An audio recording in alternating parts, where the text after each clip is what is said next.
Hi there, friends. I'm Shaylin, and welcome back to JISH Learn English Podcast.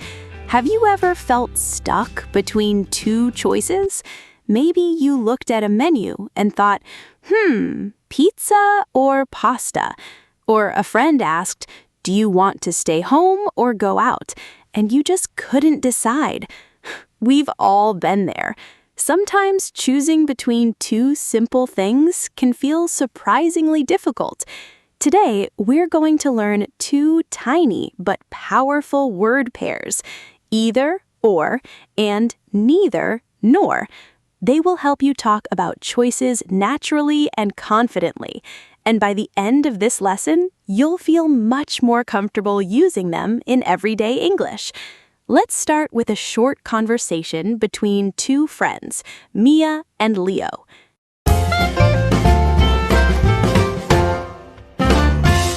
Hey, Leo, I can't make up my mind. Should we watch a movie or go for a walk? Honestly, I'm easy. Either one sounds good to me. But I'm stuck between two choices. Neither staying home nor walking outside feels exciting right now. Okay, what about getting dinner? We could either try that new Thai place or go to the Vietnamese restaurant near the station. I'm not a big fan of spicy food, so neither Thai food nor Vietnamese food is really my thing tonight. But I don't want to make a decision. I get it. Either way, I'm fine. It's up to you. Let's flip a coin. Heads, we stay home. Tails, we go out. Actually, I'd rather not leave it to luck. How about we just do something simple? We can either order pizza or make pasta at home. That works. I like both. Neither pizza nor pasta is exactly what I want, but either one will make me happy. So you're saying either is fine, but neither is perfect. Exactly. I'm on the fence. Let's just go with pasta. I can either cook a tomato sauce or use the pesto in the fridge. Good choice. Neither option is difficult, and either one will taste great. Perfect. See? Sometimes it's hard to choose between two options, but once you pick, it feels better. Right. Neither you nor I need to be so indecisive. Agreed. Next time, I'll just say either one is fine and mean it.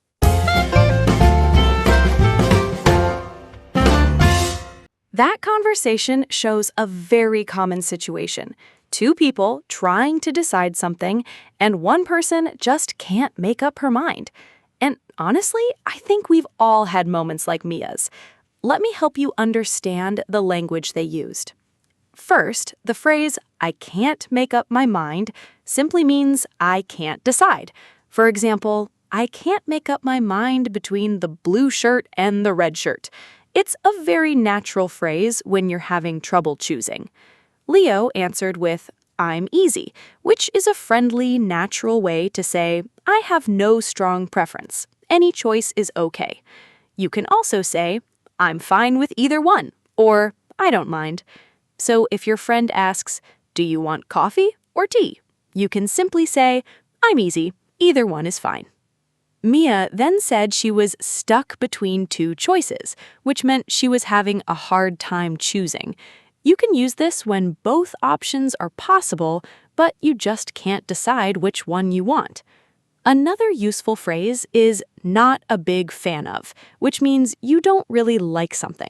So if you say, I'm not a big fan of spicy food, it means you prefer not to eat spicy food.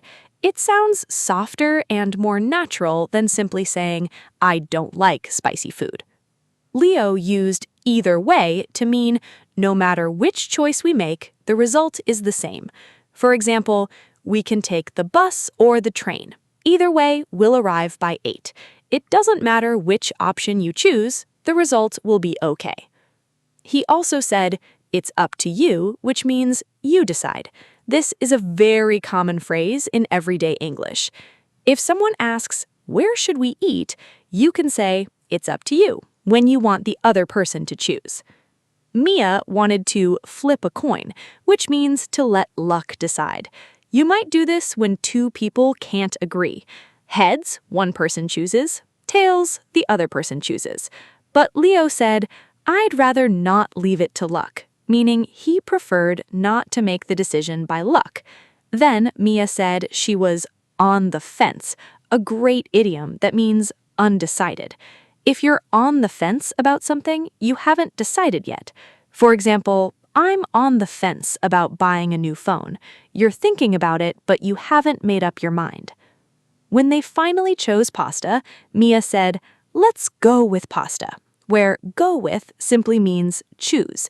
So if you say, "I think I'll go with the blue shirt," you mean, "I think I'll choose the blue shirt."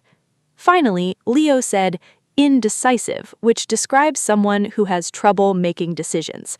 And after all that discussion about pizza, pasta, restaurants, and staying home, I think Mia was definitely being a little indecisive. Now let's focus on the main grammar, either or and neither nor. We use either or when we have two choices and one of them is possible or true. For example, we can either order pizza or make pasta at home. That means there are two options and we will choose one. We always use either with or, never with nor. So we say either tea or coffee, not either tea nor coffee. Here's another example. You can either call me or send me a message. There are two choices. You can call me or you can send me a message. We use neither nor when we want to say not one and not the other. Both choices are negative. For example, neither Thai food nor Vietnamese food is really my thing tonight. That means not Thai food and not Vietnamese food. We always use neither with nor, never with or. So we say neither tea nor coffee, not neither tea or coffee. Here's an important rule that can save you from a very common mistake. Do not add not before neither nor because neither nor already has a negative meaning. Don't say, "I don't like neither tea nor coffee." Instead, say, "I like neither tea nor coffee." Or more naturally, "I don't like either tea or coffee." So remember this simple idea. If your sentence already has not or don't, use either or. If there is no not, use neither nor. That will keep you safe. For example, "I don't like either pizza or pasta." That is correct. Or, "I like neither pizza nor pasta." That is also correct. They have the basic meaning, you don't like pizza and you don't like pasta. You can also use either one and neither one as short answers. In the conversation, Leo said, "Either one sounds good to me," and Mia said, "Neither one is perfect." Either one means one of the two is okay. You don't have a strong preference. Neither one means both are not okay, or neither choice is suitable. For example, if your friend asks, "Do you want the blue shirt or the black shirt?" you can say, "Either one is fine." That means you're happy with either shirt. But if you really don't like either shirt, you can say, "Neither one is right for me." And remember, these patterns are fixed. Either goes with or, and neither goes with nor. Think of them as little teams. Either and or work together. Neither and nor work together. So next time you are stuck between two choices, you can say, "I can either cook dinner or order food," or "Neither cooking nor ordering sounds fun tonight." All right, friends, let's quickly wrap it up. Today, you learned that either or is your positive pair, it means one of two choices, and neither nor is your negative pair, it means not one and not the other. You also learned some very natural everyday phrases like "I can't make up my mind," "I'm easy," "I'm on the fence," "either way," and "it's up to you." These are the kinds of expressions that can make your English sound much more natural in real conversations. Now, I have a question for you. What are two food options you like equally? Tell me using either or, and what are two food options you don't like? Tell me using neither nor. For example, "I can either eat rice or noodles, but I like neither spicy soup nor bitter melon." Now it's your turn. Write your answer in the comments. I read them all. And don't worry about making a perfect sentence. The important thing is to try. If you enjoyed this lesson, please like the video and subscribe to JISH Learn English Podcast. It really helps. I'm Shaylin, and I'll see you in the next episode. Keep practicing, keep speaking, and keep making English a little easier every day. Bye-bye.